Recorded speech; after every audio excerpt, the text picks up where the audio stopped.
Les élus locaux du Lot-d'Ivoire ne sont pas restés impassibles face aux violences intercommunautaires qui ont éclaté vendredi dernier à Divo, dans la ville, capitale de cette région du centre-ouest ivoirien, en proie à des affrontements opposant autochtones et halogènes.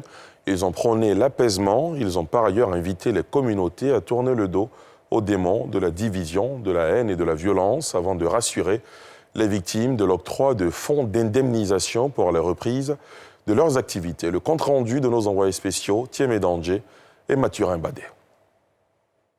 Le ministre Amédée Kouakou et ses pairs élus locaux du Lot-d'Ivoire affrontent les démons de la division et de la violence. Dimanche, ils sont descendus dans l'arène. Sur les cendres encore chaudes, des 48 heures folles de violence intercommunautaire à relents politiques qui ont mis à feu et à sang Divo, capitale de la région à 186 km d'Abidjan. Sur les ruines, des affrontements à Bada ou encore à Konankro, quartier ayant payé le lourd tribut des tensions avec commerces et habitations pillées, cassées et incendiées, ça récrimine.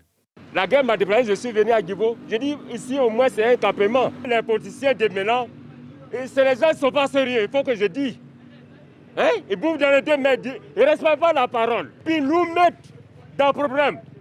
Gras, Baolé, Aké, tout ça on est dans la même chose. Moi je suis là, Alassane ne me connaît pas, Bidje ne me connaît pas. Je suis simple, transporteur. Il faut voir la gare, ils sont tout gâtés. Comment on va nourrir nos enfants? C'est grave. Le constat émeut, la désolation dans le regard, l'émissaire du gouvernement et ses pairs élus déplorent les faits. La situation qui est arrivée à Divo est une situation regrettable. Nous ne souhaitons pas que cette situation reprenne. C'est vrai qu'il y a de réelles tensions parce qu'il y a beaucoup de rumeurs. Il faut noter qu'il y a beaucoup de rumeurs, des choses qui ne sont pas vraies, qui se disent et ça attise la tension entre les différentes communautés. Ma mère est Doula, comme on dit. Mon père est Dida. Mais ce sont les Baoulés qui m'ont élevé. Je n'ai pas intérêt à ce que les Dida, les Doula et les Baoulés s'affrontent. Ce qui s'est passé n'est pas normal. Le riz ne se cuit que dans la marmite. Quoi qu'étreint par l'émotion, il faut éteindre rapidement le feu des tensions intercommunautaires. Le cap est alors mis sur les résidences des leaders d'opinion. Tour à tour, la délégation visite les chefs d'Ida, Baoulé et Malinké.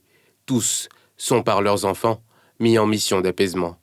Et donc nous avons attiré l'attention des chefs et de l'ensemble des personnes que nous avons rencontrées sur la gestion des rumeurs. Parce que c'est ça qui fait que tout le monde a peur, il y a une psychose, mais nous pensons que les populations nous ont compris. Nous avons rencontré les jeunes, à qui on a expliqué tout ça.